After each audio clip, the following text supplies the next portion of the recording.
안녕하세요. 최근 북쪽 두 나라가 한반도에 큰 충격을 주었는데요.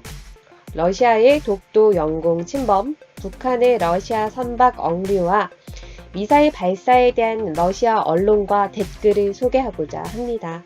러시아의 최고 학술기관인 러시아 과학 아카데미의 교수 알렉산드르 보론조프는 러시아의 독도 영공 침범에 대해서 외교 채널을 통해 정리될 것이고 양국은 문제를 복잡하게 만들고 싶지 않을 것이기에 이번 사건은 지속되지 않을 것이다 라고 말하였고, 해당 사건이 한러 관계에 심각한 영향을 주지는 않을 것이라고 진단했습니다. 그리고 그는 한국이 독도를 실효적이고 행정적으로 관리하는데 일본은 이에 대해서 반발하고 있다.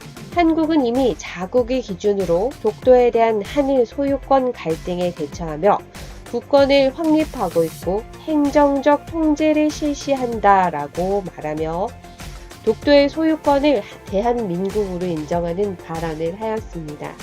독도에 대한 알렉산드르 보론조프 교수의 의견은 한국 방공식별구역에 대한 러시아 국방부의 발표와 일맥상통합니다. 러시아 국방부는 러시아 전략폭격기는 국제법에 따라서 독도로부터 25km 떨어진 상공에서 계획된 항로를 벗어나지 않았다. 한국 방공식별구역은 서울에 의해서 자의적으로 제정된 것이고 국제법에도 규정되지 않았고 러시아도 이를 인정하지 않는다고 대한민국에 수차례 통보했다라고 발표했습니다. 본인들이 실수한 부분에 대해 오해가 있었다고 변명하는 뉘앙스를 가지고 있군요.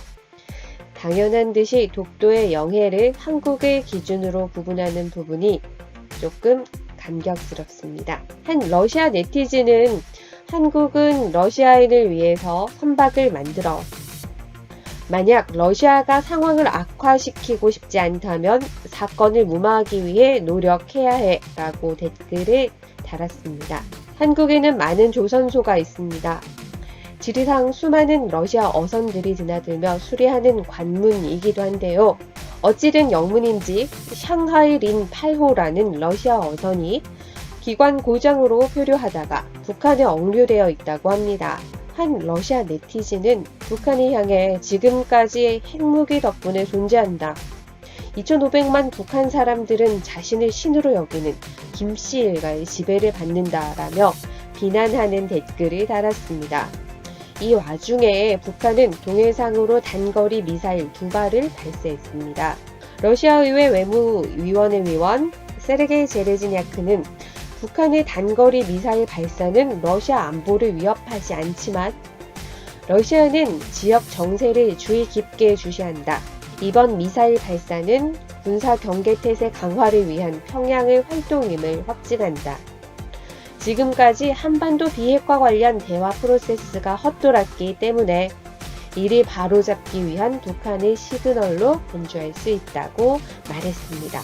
며칠 사이에 한반도에 긴장감이 감돌았습니다.